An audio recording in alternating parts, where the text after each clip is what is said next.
सुप्रभात बच्चों। बच्चों, पिछली 2 कक्षाओं में हमने आपकी पाठ्य पुस्तक से पाठ 2 जो था, पाठ जिसका शीर्षक था हाकिम का न्याय, पिछली 2 कक्षाओं में हमने वो पाठ पूरा किया था आधा आधा करके। तो पाठ पूरा होने के पश्चात कहानी आपको पता हो गई होगी। तो पाठ पूरा होने के पश्चात आइए आज हम शब्दार्थ और लघु उत्तरीय प्रश्नोत्तर जो है उन्हें करेंगे। ठीक है, तो सर्वप्रथम हम शब्दार्थ करेंगे। तो सबसे पहले पाठ का नंबर डालेंगे, पाठ का नाम डालेंगे, इसके बाद इधर शब्दार्थ लिखेंगे और तब एक लाइन छोड़कर इधर हम काम शुरू करेंगे। जब पाठ 1 मैं पढ़ा रही थी उस समय मैंने काम करने का तरीका बताया था कि कैसे काम करेंगे। लेफ्ट साइड में तो मार्जिन है ही, राइट साइड में 1 इंच का मार्जिन ड्रॉ करेंगे और शब्द एक तरफ लिखेंगे, अर्थ इस साइड में लिखेंगे। ठीक है, एक पंक्ति में सिर्फ एक शब्द का ही अर्थ लिखेंगे।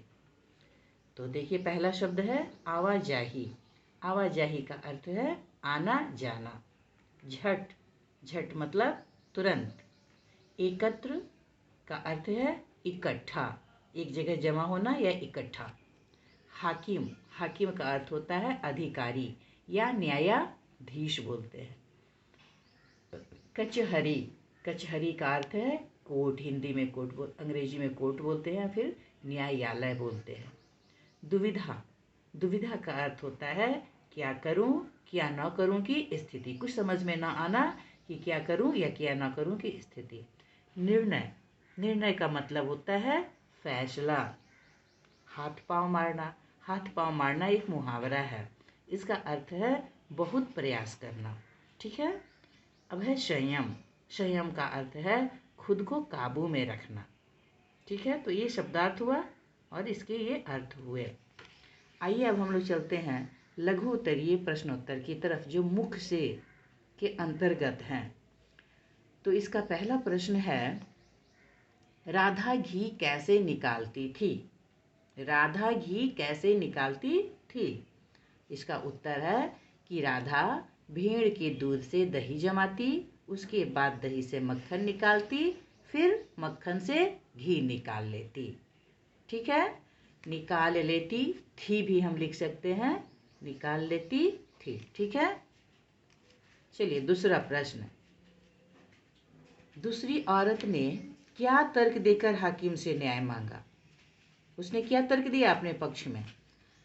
तो इसका उत्तर होगा कि दूसरी औरत ने यह तर्क दिया कि मेरे पास गाय है, मैंने उसके दूध से घी तैयार किया है। ठीक है, उसने यह भी कहा कि एक भेड़ रखने वाली औरत अर्थात राधा, उसने यह भी कहा कि एक भेड़ रखने वाली औरत भला 1 मटकी घी कैसे जमा कर सकती है ना। उसके कहने का अर्थ यह था कि भेड़ थोड़ा दूध देती है तो थोड़े दूध से इतना घी 1 मटकी घी कैसे जमा हो सकता है। हो गया। तीसरा प्रश्न है, राधा के किस गुण को देखकर हाकिम ने न्याय किया? राधा के किस गुण को देखकर हाकिम ने न्याय किया? तो इसका उत्तर है कि राधा में संयम जैसे गुण को देखकर हाकिम ने न्याय किया। आपने देखा था कि राधा ने किस प्रकार संयम से एक ही लोटे पानी में पैर हाथ अच्छी तरह से धो लिया था और थोड़ा पानी बचा भी लिया था। तो राधा में जो संयम के गुण थे उसी को देखकर हाकिम ने न्याय किया था। तो इसको हम, चूंकि यह मुख से है तो इसका उत्तर हम कम पंक्ति में, एक ही पंक्ति में देंगे कि राधा में संयम जैसे गुण को देखकर हाकिम ने न्याय किया। तो ये हमारे शब्दार्थ हो गए, लघु उत्तरीय प्रश्न अर्थात मुख से हो गए।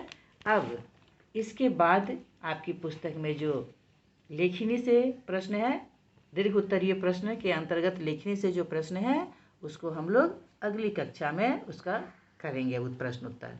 तब तक के लिए आप इसे याद करिएगा, घर में कॉपी में अपने लिखिएगा अच्छी तरह से, शुद्ध और स्पष्ट लिखावट में, और इसे याद भी करिएगा। धन्यवाद।